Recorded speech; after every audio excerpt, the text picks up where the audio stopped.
26 ફેબ્રુઆરીથી શરૂ થનારી ધોરણ 10 અને ધોરણ 12ની પરીક્ષાઓની તૈયારી સંદર્ભે યોજાઈ સમીક્ષા બેઠક। 15 લાખથી વધુ વિદ્યાર્થીઓ ભયમુક્ત માહોલમાં પરીક્ષા આપી શકે તે માટે નિયુક્ત પરીક્ષા કેન્દ્રોનું કરાયું વર્ગીકરણ। વિદ્યાર્થીઓ અને વાલીઓને તાત્કાલિક મદદ મળી રહે તે માટે વિશેષ વ્યવસ્થા ઉપલબ્ધ। આંતરરાષ્ટ્રીય સ્પર્ધાત્મક બજારમાં આગળ વધવા 17 થી 25 વર્ષની વયના યુવાનોને અપાશે કૌશલ્યવર્ધક તાલીમ। રાજ્ય સરકારે પીડીલાઇટ ઇન્ડસ્ટ્રી, નેમટેક સહિતના અગ્રણી ઉદ્યોગ સંસ્થા સાથે કર્યા સમજૂતી કરાર। યુવાનોને પ્રવર્તમાન જરૂરિયાતો મુજબ અપાશે ટેકનોલોજીકલ માર્ગદર્શન સાથે પ્રેક્ટિકલ તાલીમ।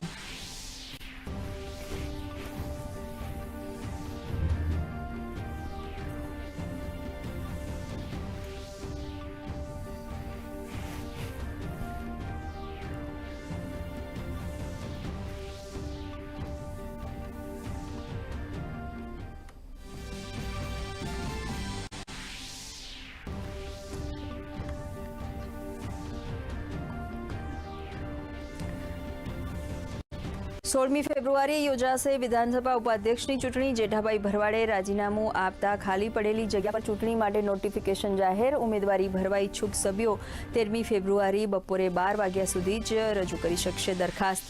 પ્રધાનમંત્રી નરેન્દ્ર મોદીએ તેમના નિવાસસ્થાને કેરળના ચૂંટાયેલા બીજેપી પંચાયત સભ્યો, નગરપાલિકા સભ્યો અને નિગમ સભ્યો સાથે સાધ્યો સંવાદ। સંગઠનને મજબૂત કરવા પર મૂક્યો ભાર।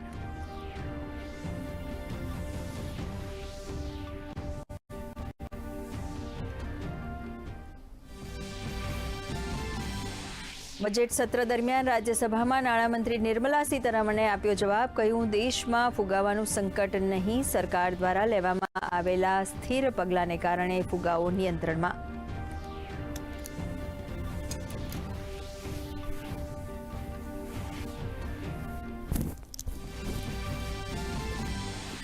બાંગ્લાદેશમાં સંસદીય ચૂંટણી સાથે જનમત સંગ્રહની પ્રક્રિયા સંપન્ન। ચૂંટણીમાં સચોટતા વધારવા સંશોધિત ડેટા સંગ્રહ પ્રણાલીનો કરાયો ઉપયોગ।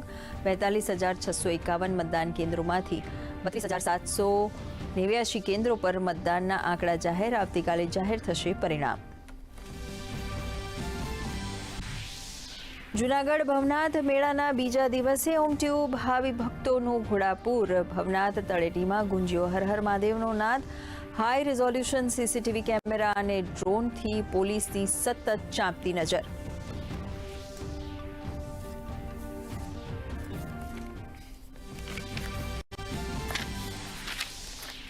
આઈસીસી ટી20 વિશ્વકપમાં આજે ભારત અને નામીબિયા આમને સામને। નામીબિયાએ ટોસ જીતીને પસંદ કરી ફિલ્ડિંગ। ટીમ ઇન્ડિયામાં અભિષેક શર્માની જગ્યાએ સંજુ સેમસંગને સ્થાન, તો નેપાળ સામેની મેચમાં ઇટાલીએ 10 વિકેટથી આપી માત।